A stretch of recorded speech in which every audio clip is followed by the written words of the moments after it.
It's yours. Hey. Yours. Greetings. Lighthead here, and on this episode I make a flying visit, because it's a touchy subject that troubles all members of our nation, or that funny little island over there if you're from the colonies, a problem that's been growing for a long time, like a bunion on the foot of life. Or a fatberg, clogging the sewer arteries with their mighty proportions. That's right. Yes, it's a disdainful and embarrassing set of affairs all right, and yet it's not beyond saving. As is the mission of this channel. I speak, of course, of the state of the UK.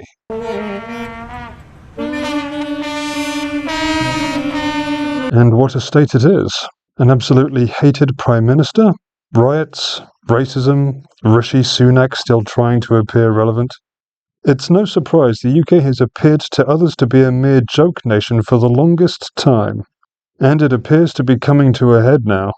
More and more we hear voices on social media complain about this and that, in my day, etc. Citizens describing what a shame it is that things are the way they are. So, let's fire off the list, shall we? Number 1. Keir Starmer, perhaps the most hated Prime Minister in history, evidently two-faced, helps himself to taxpayer money for nice meals for him and his mates and a comfy chauffeur-driven car. Takes money away from the handicapped, gets into fights with the most powerful nation in the world, and so on. The arrogance of the Prime Minister is that he thinks that it's his government that creates growth. He's wrong. It is business that creates growth. Keir, how many more children in Palestine have to die before you call for a ceasefire? You have failed me. Thank you. Okay. I've been a Labour voter my entire life. You have failed to be the opposition. You have failed to ask whether lockdown was functioning. Just behind. Can we just Do you understand? Shall we go on in? Thousands of people have died because you have failed to do your job. Well, I am telling you now, and I hope this goes out, you have failed this country. He's the landlord. He's the landlord. That man is not allowed in my pub. Get out of my pub! Calm down. Sorry, can you keep out of the way? Thank you. Nothing to boast about there. Number 2. Race riots following the deaths of 3 young girls by a maniac, which large mobs of shameless bigots are using as an excuse to attempt to burn down the hotels in which immigrants escaping indescribable horrors are housed. Tonight, violence and vitriol on the streets of the United Kingdom, targeting migrants and mosques in an ugly eruption of anti-immigrant sentiment.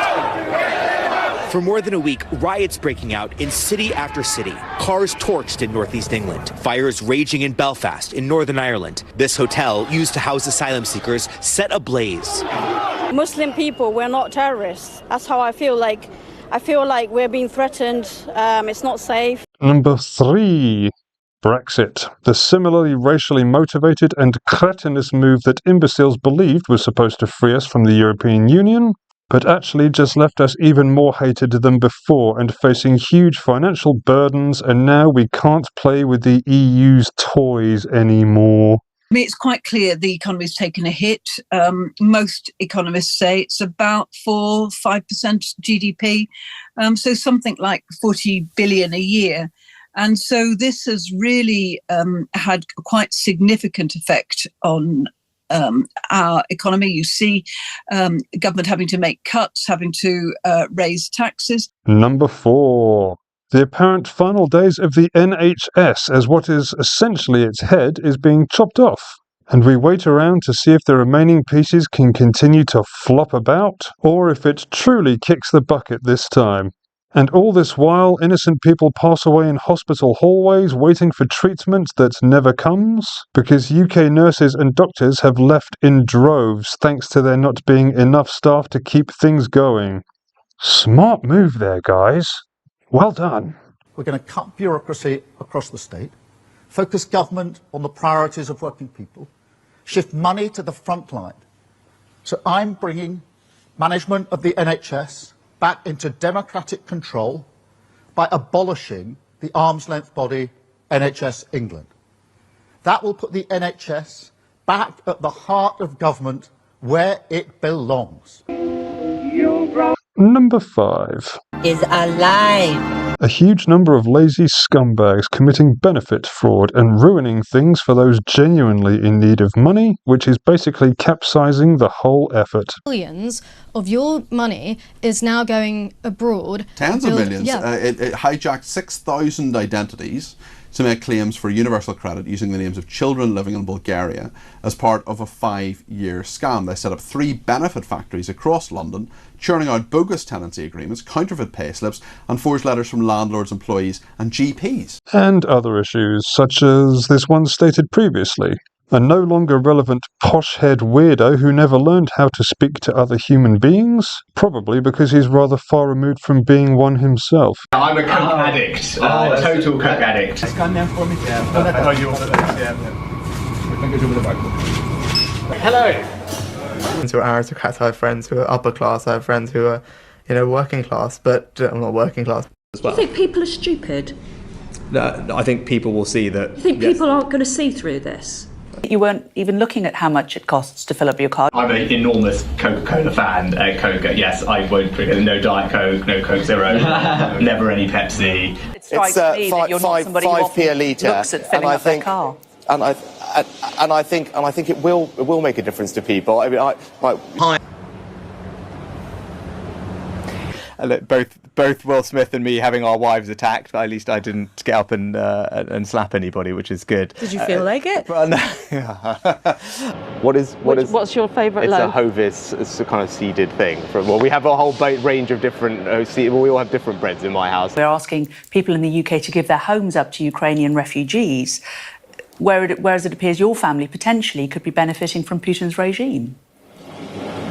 No, I don't think that's the case. We haven't got a proper grip of the system, and I will grip it and I will fix it. Rishi Sunak sucks! He sure does.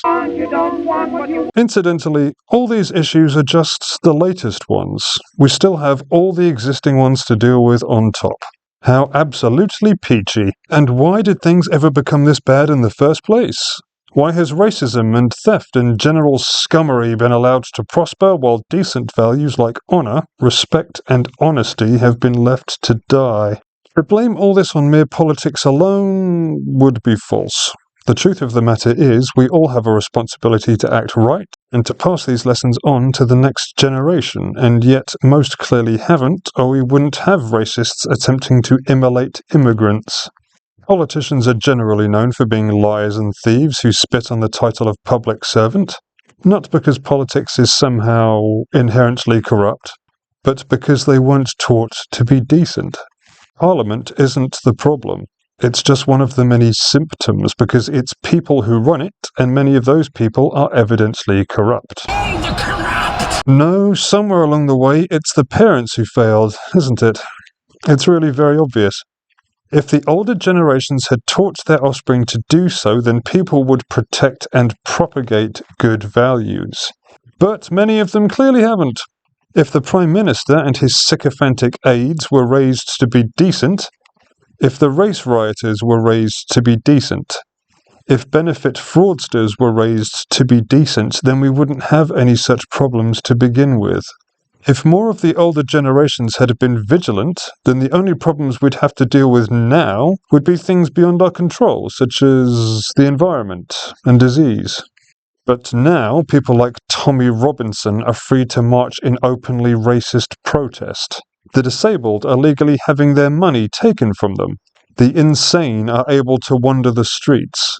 They're symptoms, not causes.